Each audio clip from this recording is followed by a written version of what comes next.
Hey guys, I have a really encouraging word. I know I say that every time, but to me, every single word that I give encourages me to encourage you guys.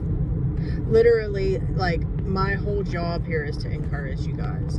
And that's why I never am going to put up a word that is not going to help in some way. Okay, like, I'm not the type to just post something for content.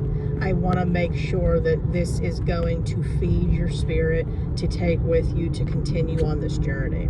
Okay, so this word is going to be all about slowing down the prodigals. Okay, so God knows what he's doing. Okay, and a lot of the prodigals, they think that they keep getting away with things.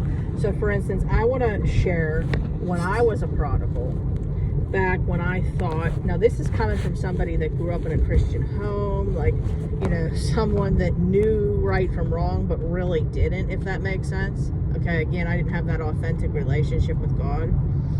So when I was doing these things that I thought I was getting away with, like, you know, maybe like gossiping or disrespecting my husband or disrespecting my parents, you know, like where I wasn't honoring them. But honoring does not mean not setting boundaries and things, guys. You understand what I'm saying here. I have to make sure I specify that because some people, they truly don't know the difference, and that's okay. You know, I can help you with that. So anyways, I was doing all these things, and I really, you know, was in this place to where I thought that I was getting away with it.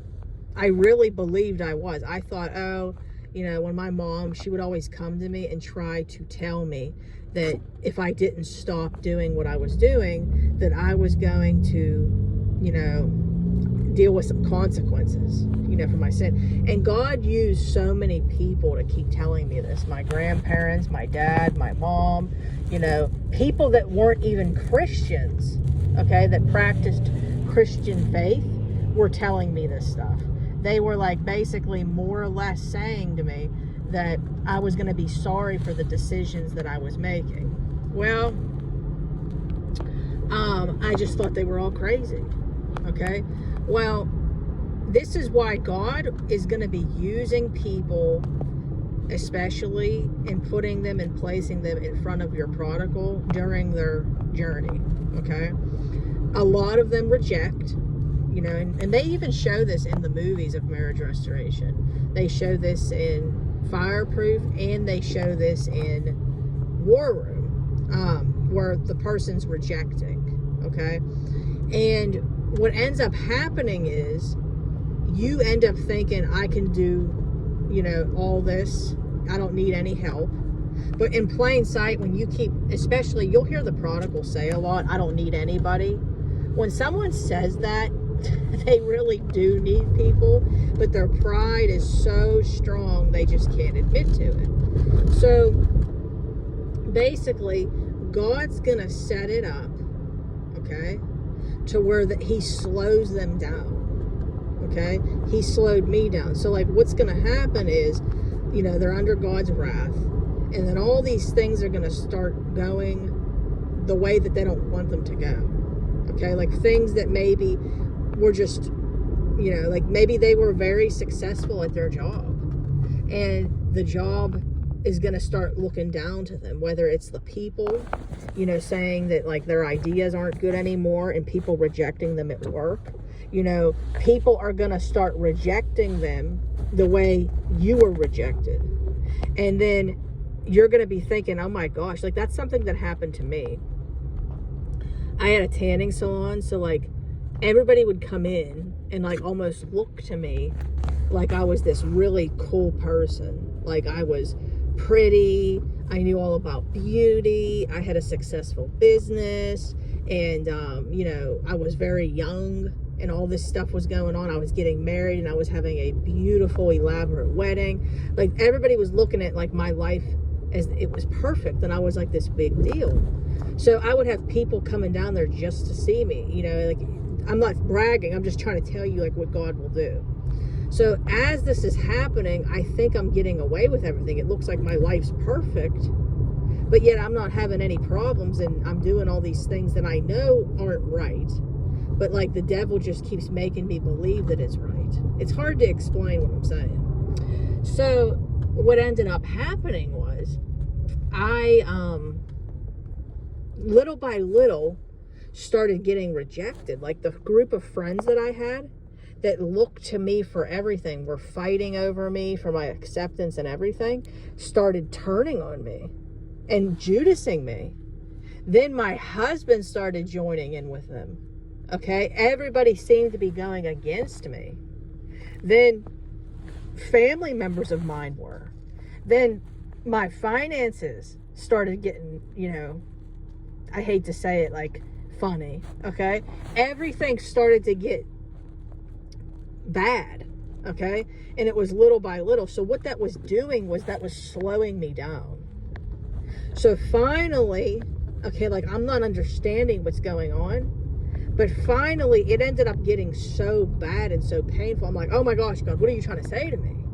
Like, they're going to have no choice but to know that, like, what's happening to them, God's judgment is nothing to mess with.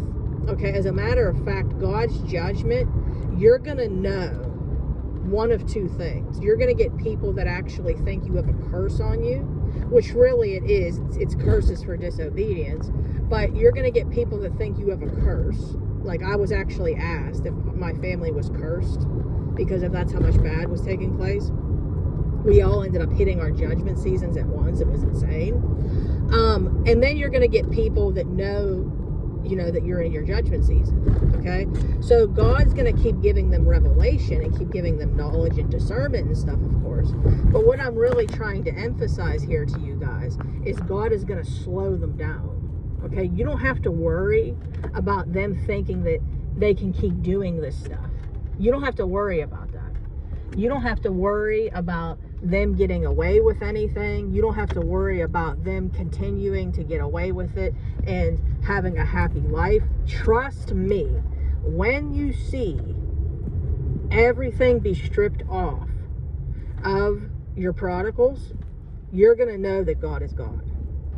Your faith is going to be increased, not because they're going through something bad, but because God is true to what he says and who he is. So I hope that this word encouraged you guys. God's going to slow them down. Be patient. Be patient. Do not, what's the word for it?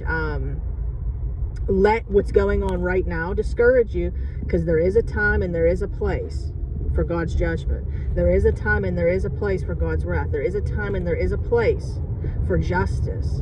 Okay? He will avenge you. That's why we have to wait on the Lord.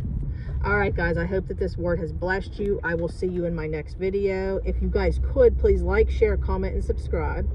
It really helps. And if you would like to book a call with me, I am a restoration life coach. The Lord has equipped me to do this full-time to help you guys. I specialize in the journey of marriage restoration, kingdom marriage, the mind of a prodigal, the stages you guys will go through, soul wounds, deliverance, healing, financial breakthrough, health breakthrough, the stages of grief, through death and through divorce, all that stuff, separation. So if you would like to work with me, you can email me at deadmarriagesredeemed@gmail.com. I repeat, deadmarriagesredeemed@gmail.com. I hope you all have a wonderful day. Also, come on over to our Facebook group. We would love to have you. Dead Marriages Redeemed. Come join the community. Okay, guys, be blessed.